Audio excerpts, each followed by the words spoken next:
No, he can't make it, unfortunately. So Okay. it's All right. it's just you and me. All right. All right. Hey, so how's life in general? Life, I got zero complaints. Life is good. You know, even during even during the shutdown, my routine hasn't changed. I That's that's really great, Rick. And I have to be pretty dang thankful that in spite of a few bumps in the road through this thing, pretty much I have mostly things to be very thankful for. And I'm great at complaining, but I can't complain really about too much. I'm very thankful. A lot of people are going through a lot of difficult things, and I really haven't. So I'm fortunate. I wish to heck I had graduated into the retirement world the way you have, but good Lord willing, it'll be. Yeah. What's funny is for like 15 years, whenever anybody asks me, when are you going to retire? I always give the same answer: in 3 more years. I Hmm. gave that answer 15 years ago, 12 years ago, 8 years ago, 5, and probably as recently as 2 years ago. But now I'm thinking less than 3 years, maybe two, maybe one. Hmm. I love that email that you sent out. That was great. Yeah, yeah, and that's a great idea of not buying a boat. We have to travel across the ocean because that takes a lot of your time. But, It but but to does. buy one in Europe, and go throughout Europe, Right, right. And, honestly, I'd love to cross all the oceans and I'd love to be able to say I've sailed all the way around the world. But, that's something I should have done in my 40s or 50s. And now that I'm in my 60s and, the 70s are coming into focus, yeah, I got to put the pedal to the metal on this thing. And the other thing is, different, depending on where you are, you might want a different boat because there's different weather conditions, sea conditions, all kinds of things. And hmm so a boat that might be perfect in the Mediterranean, might not be that great if you're doing, the Pacific Northwest of North America or, the West Coast of South America or whatever. hmm So, yeah, and it'll expedite the whole deal. And the other thing is, just imagine if I confine myself, as a lot of people do here on the West Coast, they'll buy a boat on the West Coast, and by God, they're going to sail. Most people sail in a westerly direction, so they go to the South Pacific, and then most of them, honestly, they make it down to Mexico, and they enjoy that so much they just say we're done, and they stay there, and that's the end of their voyage. Yeah. And many of them continue to live aboard their boat, and or they sail around Mexico a little bit, whatever. That's fine. But I'm thinking, to really see as much of the world as I want to, this idea of buy a boat, spend a year or two in that area, enjoy it thoroughly, put the boat up for sale, go somewhere else, get a different boat. Yeah. Yeah.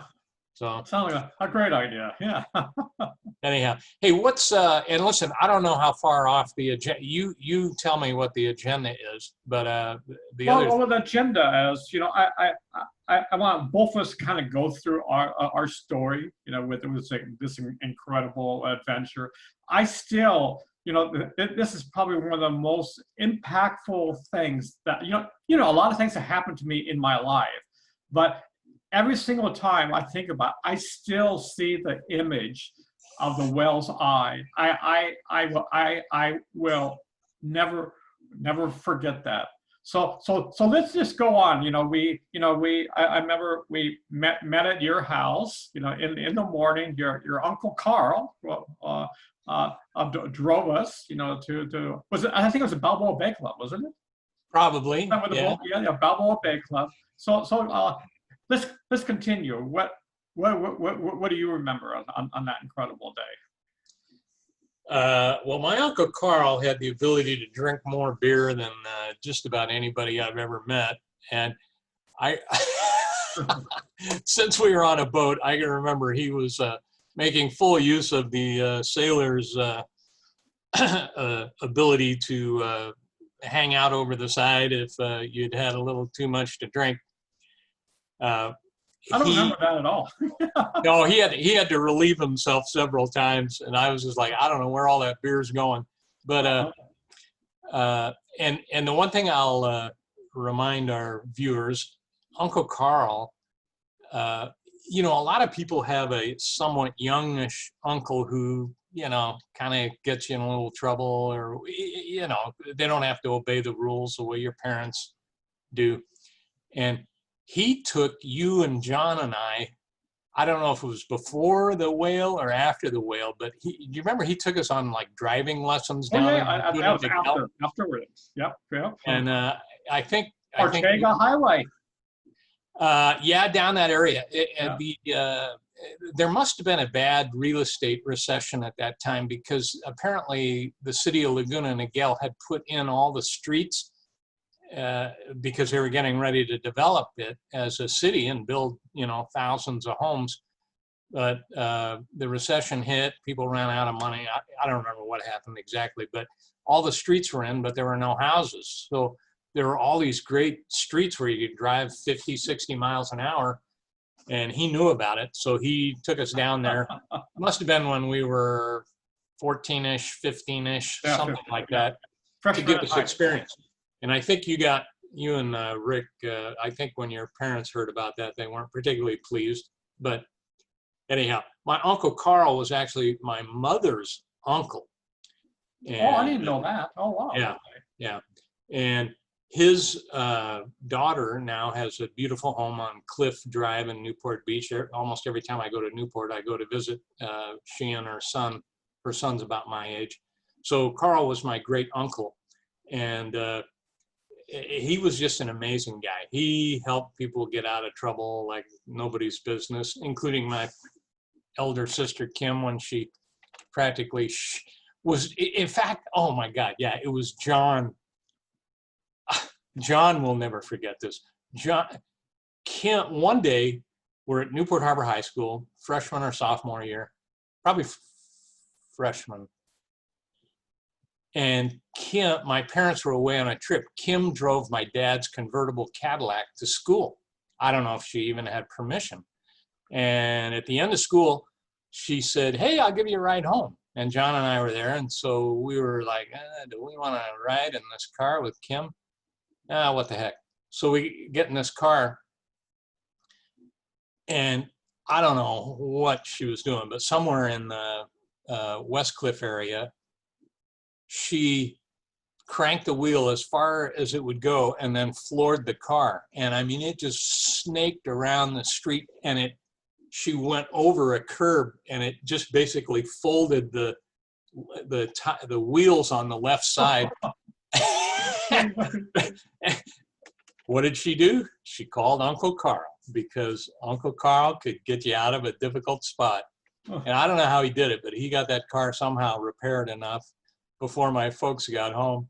Oh my gosh. Yeah, but John and I, and we both just said, we're walking the rest of the way. And Kim was so mad at us, you get back in the car. And we're just like, Anyhow, okay, well, enough about that. Okay, so what I remember about that day was we were ostensibly fishing, and we were not too far, we weren't that far out. I think we had Big Corona Beach and Little Corona in view. I think we were off those Corona Del Mar beaches. And one thing I remember was we saw this whale. We were kind of watching it, it'd surface every couple of minutes or so to take a breath. And then we saw a whale watching boat, and full of, all kinds of people. And at one point, I saw the whale surface right in front of that whale watching boat, which was underway. And I literally think I remember hearing a scream from the whale, and it got injured. And it went down, and then that was the end of the whale. That was the end of the whale. So we went on about our fishing and just doing whatever we were doing. And then all of a sudden, I mean, this was like 10 or 15 minutes later, we'd forgotten about the whale. 10 or 15 minutes later, the whale surfaces directly behind us, and it's not moving extremely fast, but it is headed directly towards our boat. And we were all just like, whoa! And are we going to get eaten alive or what? We were on a 16-foot inboard outboard fishing boat, not a very big boat. I was the closest to the helm. The engine probably was off, or if anything, It was off. Yeah, it was off. So I'm fumbling around trying to get the engine started. I get the engine started, and I'm looking behind, just going, oh my God, this whale is coming right at us. I got to get us out of here. And I floored it, but it was in neutral. And so now the whale's getting even closer. I got to slow it down, shift it into forward, and then whew, I hit the gas, and it, that propeller just, and it shoved this massive amount of water directly into the face of the whale, whose mouth was slightly open. And that gush of water, the whale mouth opened up, which of course, at this point, it's so close to us, we're thinking, we're going to be swallowed, by this whale. But the boat accelerated off and we got out of the whale's way. But, I felt bad for the whale because it had had a bad day. The big whale watching boat hit it. Mm-hmm. We, jammed its mouth full of water. And in the process, you're right. I do remember that whale looking at us and just, thinking, there's somebody in there. That is a sentient living being of magnificent size. Mm-hmm. But it was a little scary, and it was certainly, the big fish story of my life to ever, recount and tell. So how do you remember the bubbles? Remember, first we felt all these. I couldn't believe like there's thousands of bubbles, from the whale coming up to the surface. It was an incredible, eerie feeling, to know how powerful. We knew this whale, if it wanted to, could capsize our boat in less than a second. And yet, when it came up to the surface, it was the most loving eyes I've ever seen. It just kind of reminded me, the sun in the sky doesn't have anything to prove, does it? It just, smiles. And it's the same thing when that whale came to the surface. There was nothing but, coming from a sentient being, and there was nothing like, compassion and love coming from that. Even in the midst of what happened, the whale's nature of what happened maybe 20 minutes before, 15 minutes, that didn't change the nature of the whale. Right. To this day, I'm still kind of dumbfounded by wow. That was one of the most incredible experiences, even more powerful than surfing was that. So when I'm kind of going through right now a book on storytelling. So that's my so now I'm going one by one. I'm gonna hopefully interview Joyce Caldwell and do the ranch. I want to do also a conversation with you and Paul Cohen to talk about the pyramids, and how that synchronicity of how Paul's dad, also inspired John and I, because we went to that same lecture. I was talking to John about that. And so when we lived in Mexico City for a short period of time, we would go there about 3 or 4 times. And each time we would reminisce about, Paul's dad, going to give him that lecture. And then when you went there, it brought up those memories again. And that's how I got introduced to Paul again after 50 years. Isn't that ridiculous? 50 years. So that's so amazing. And then, the last time I saw Paul, your brother was with me. And the reason your brother was with me was, it was just so crazy. So I was like an hour it's about an hour and 15 minutes north of Denver, Yeah. where my daughter and her family live. So I took my grandson and my son-in-law, maybe one of the granddaughters went with us. I don't think my daughter was with us, but we went to this very cool place in Denver called the Museum of Flight. And my grandson's very interested in flying. And I knew that John was maybe somewhere in the greater Denver area. So I give him a call because I had a couple extra minutes while we were at the Museum of Flight. And I said, John, I said, I don't know, maybe sometime in the next several days while I'm here, we could get together. And I said, I'm at some crazy place called Wings Over Denver. Is that what it's called? Wings Over the Rockies. That's what it was. He goes, seriously? I go, yeah. He goes, Mark, I'm right across the street. He goes, I'll meet you under the B-52 bomber display. So, sure enough, a couple of minutes later, here comes John walking across the street. And so then we caught up a little bit and made plans a day or two later to go down and see Paul Cohen. My new wife, Gwen, was with us, and we went to the, what's that remarkable Garden of the Gods? Oh yeah. Oh, wow. Yeah. Yeah. That was a lot of fun. And I think we went to the Air Force Academy, which is kind of a cool place to look at. And then we spent quite a bit of time with Paul. We had quite a great time. That was really something. Mm-hmm. So anyhow, what else was I going to say? Oh, think about being in that crazy auditorium at Mariner School, right? And you and I spent a lot of time there. We even had our Boy Scout meetings there. Do you remember that? Yeah, remember that choir? Remember we had choir there. I don't know if you remember the choir. In 4th, 5th, 6th grade, we would meet before school, and then we would have choir with boys and girls. I Don't maybe I don't think I participated in that. I've never had my singing voice. Most people would pay me to not sing, but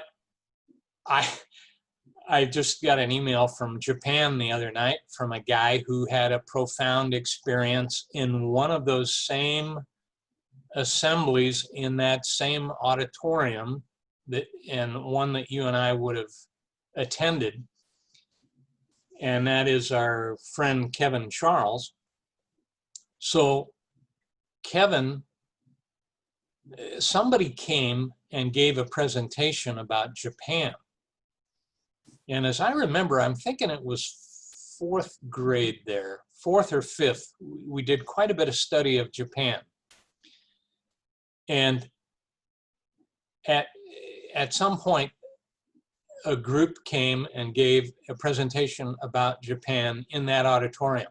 And Kevin said that one of the women was dressed, a Japanese woman was dressed in a more traditional Japanese style. And he said, I looked at her and he said, to me, she was the most beautiful woman I had ever seen. And he said, from that moment and forward, I was always interested in Japan. And that led to his ultimately, I think, going to school over there for a term. And then he made the decision to move there. He's lived there his entire adult life now. Mm-hmm. Yeah. Wow. That's amazing. Gosh. It is pretty crazy. You just, I think back, it's just like, it's just a, typical grade school auditorium. Another amazing thing that happened in that same crazy auditorium is, as you recall, the St. Andrew's Presbyterian Church had back then in those days, 60s, kind of an outsized influence over the entire society of Newport Beach. And for whatever reason, and there were probably good ones, St. Andrew's Church went through what I guess is generically called a church split, where enough people feel, we think we want to have, a slightly different doctrine or slightly different type of worship. So there was a church split. Oh, And I think that's Mariners Church, right? and that became Mariners Church. And the Oh, reason it's called Mariners is for like the first 2 or 3 years, they met every Sunday in that same auditorium. Mike And I, Morris and his family were part of that, huh? who was? Mike Morris, remember Mike Morris? Oh, yeah. Yeah. Yeah. And I know I attended there at Mariners 2 or 3 times with my mother, and I think she was, trying to figure out, okay, should we do the Mariners? Should we stick with St. Andrews? Whatever it was. And Mariners has gone on to really become a remarkable church, and certainly it is several times the size of St. Andrews. So it was, yeah, Oh, wow. a lot happened in that crazy auditorium. Going back to Kevin Charles, when last time I saw Kevin, he came to my mom's house, and so we were talking, and Kevin says, I always remember, that your mom had a Buddha statue and a Kuan Yin statue in the house, and he says, and I was always intrigued by that. The Fletchers, had Eastern, symbols in this house and in their house. So it was kind of, amusing, just because I was always influenced by those two. Whenever I see it, a book. That's kind of like my nature is really kind of Eastern thought. I'm a Westerner, but I kind of embrace Eastern thought, and it looks like Kevin most definitely, for someone living in Japan for about 50 years, actually over 50 years, since he was 18 years old, 19 years old. Yeah. Yeah. Really something. So, Rick, you're just loving being retired, right? Yeah, I do. I mean, right now, I love, I've written in the past 4 years, I think over like 26 books. I have like 81 CDs, and every morning, I wake up early. I meditate, and then I'm writing, about different things. I just wrote a book on Jainism. Jainism, well, if the entire world embraced those principles that they had over like 6,000 years ago. I mean, female equality, that they believed back then there should be no hierarchy. A man should never have dominion over a woman. It's like even for preachers, ministers or rabbis, there is not a hierarchy. The renunciates, and the householders are one and the same. One is nor better than the other, that they have a symbiotic, relationship. Right. The renunciates give knowledge, to the householders, and the householders are the ones who are responsible for maintaining the health and the fitness and give food, to the renunciates. So it's a symbiotic relationship.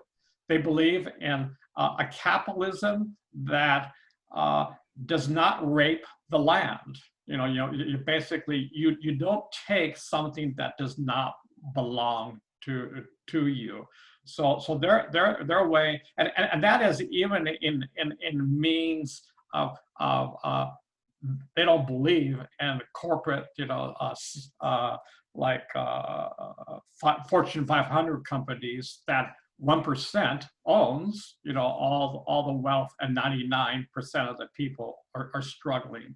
So these principles, and get this, Mark, they're highly educated. 20% of the taxes from India come from Jains, and Jains comprise only 1% of the population. So isn't that interesting? Yeah. Wow.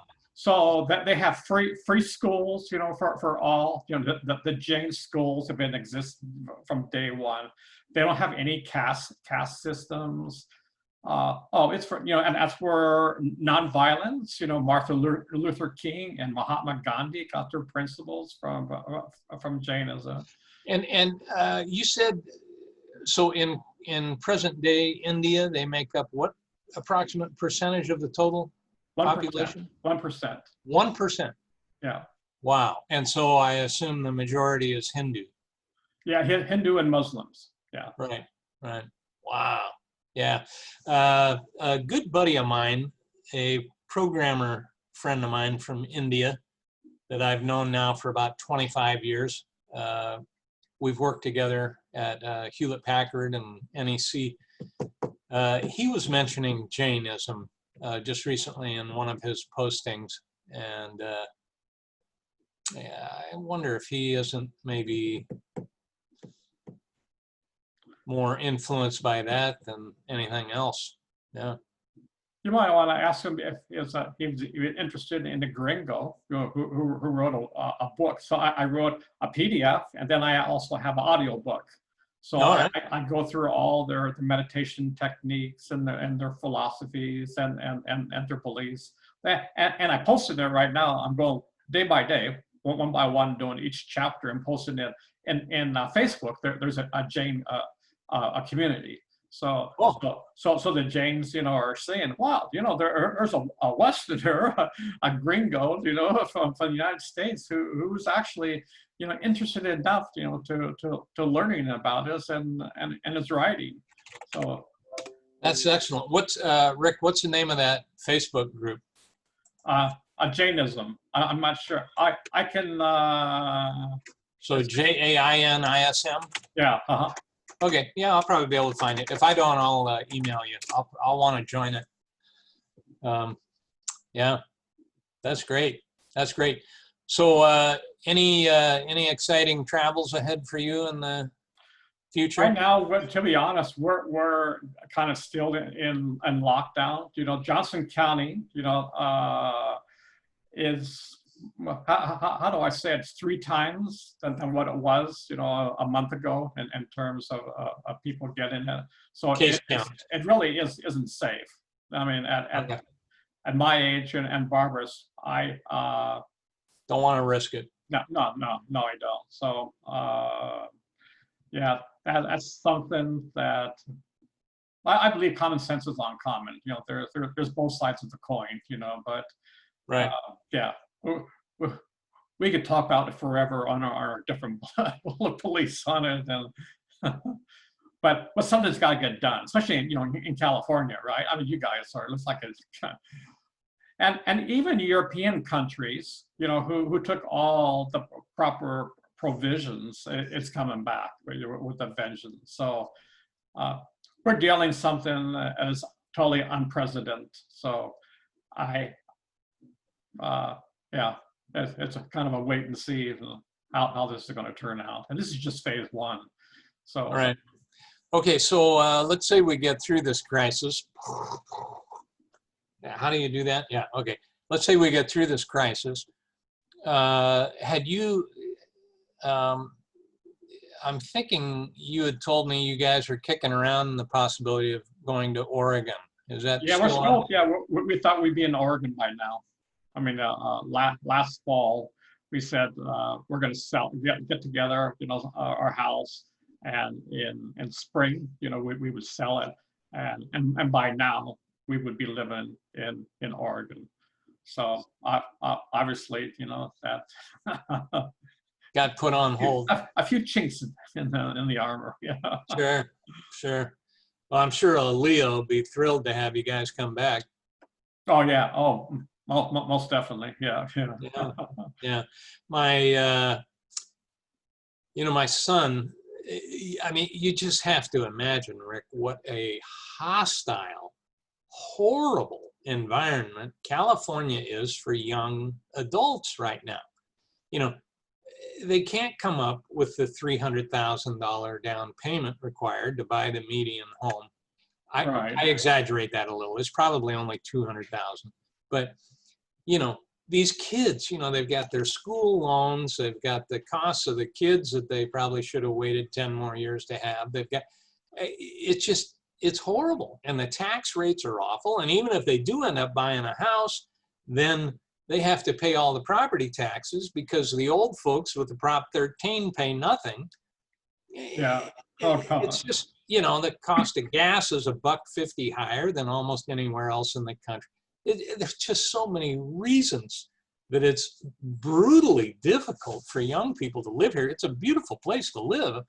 And, you know, it certainly attracted the most Americans of any state. But for young people, you know, somebody said California is a perfect place to live if you're homeless or if you're a billionaire. But if you're in between, it won't work for you. And so anyhow, so my son, they've been kicking around where to go, and they have a bunch of criteria that most people wouldn't have that makes one place or another better. But they're now, for a little while, they were thinking to go to Arizona, but now they're back to Oregon, which was their original intention. And he is slowly, I think, gaining traction with his employer that he's been with now, I think almost 3 years, which is Intel. And he's not an Intel employee, he's a consultant, but he's one of their better consultants. He's looking at a Intel plant that is, I can't remember the name of the city, but it's slightly to the south and slightly to the west of Portland. Oh, Beaverton? Yeah, I bet that's where it is. And you know, Portland is either going to be the greatest city on earth or it's going to be the most chaotic and, you know, overrun city. I don't know. I have difficulty understanding what's going on up there. And, you know, you read from some people and it's, you know, a bunch of crazy, you know, Antifa types trying to take over the city, like I guess what was partially done in Seattle. You know, you listen to the mayor and it's like, you know, these federal thugs are driving us crazy. Leave us alone. We've got it under control. I don't know what to make of it. And I have no skin in the game on that, but I would say this.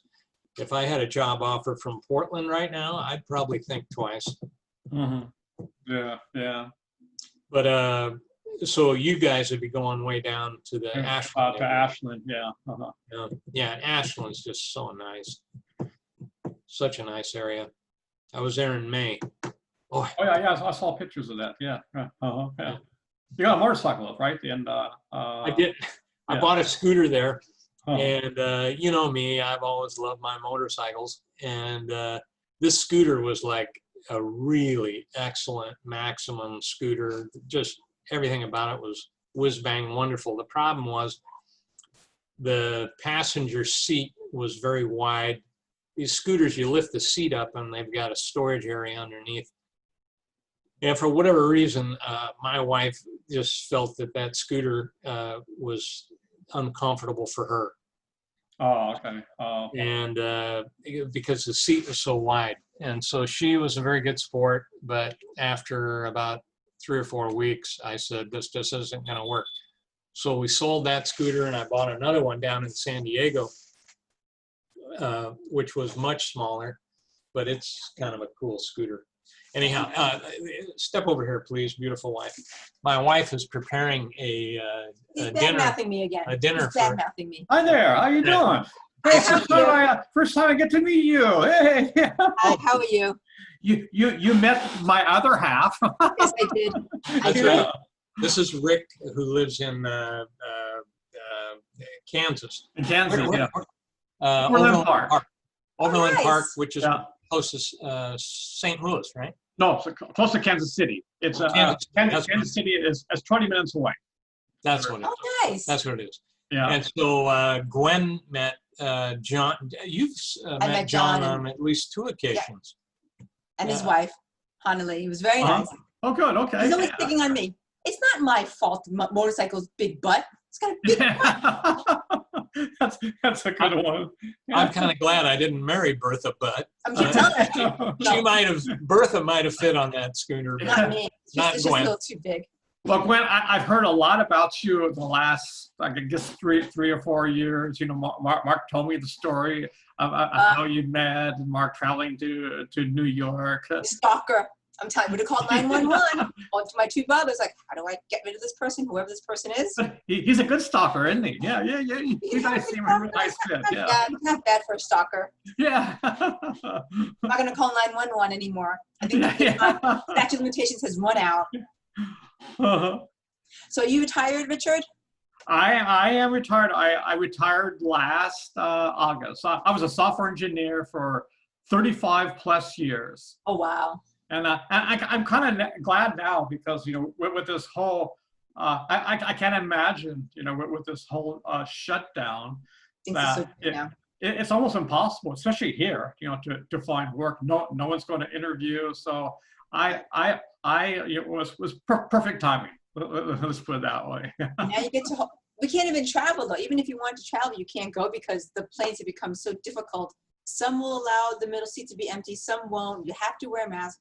And if you're talking about a flight going back to New York, that's a 6-hour flight. Yeah. So you have to wear a mask for 6 hours. I'm like, I'm not doing surgery. I'm not doing dental work. Why am I wearing a mask 6 hours for everybody? Right. That's just a little too long, but I don't know what the government's going to do, but they're not doing very much right now.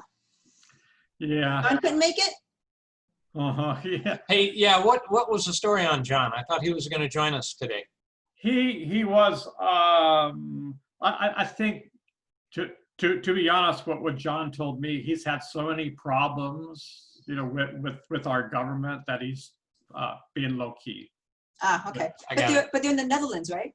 Yeah, he's in the Netherlands, and he's still working on something. I don't have the nerve, you know, to ask her. You know, John is working in realms that I'm glad I you know, they're incredible realms, but there's how do I put this? Portions of our government like it, and portions don't. You know, you work for the benefit of mankind. Yeah, I won't. You can get my drift. I think Mark has explained to me. I think that's really unfortunate because either you're going to be a leader in the government or you're just going to be a manager. And I think right now all we have are managers, not too many leaders, unfortunately, who are willing to think outside the box and do what benefits the people, not the bottom line. I think the bottom line is driving everything now, unfortunately. And this has been going on. Mark, I remember telling you the story about the house of the future, and also at the same time, my dad and grandfather built a modular house. Oh, I know, Rick, I know all about that house. Wow. You told me about that, but you know, I knew about that by the time I was 10 years old. Yeah. You had all the photos, the one where you could move a lamp anywhere and it would turn on. Oh, wow. And the window shades would move according to the time of day. And you had That's amazing. Yeah, his father was an inventive genius. So I guess you and your brother have acquired the genetics. Yeah, we heard that. Yeah, exactly. And yesterday, Mark, I put a YouTube video on that story about that house. Oh, really? Yeah. So did you put a link? I put it on Facebook. Yeah. So okay.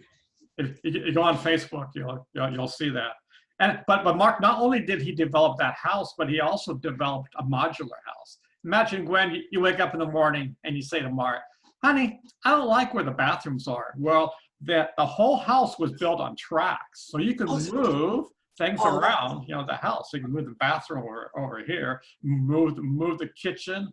And when the construction union heard about that in California, they warned my dad, if you ever get that off the ground, you and your family will be 6 feet under. Really? So I did not learn about this until, gosh, probably about 5 years before my dad died. You know, I said, hey, Dad, I know you always, you know, had a grudge towards, you know, the government. And he said, well, now we know why. Explain to you, you know.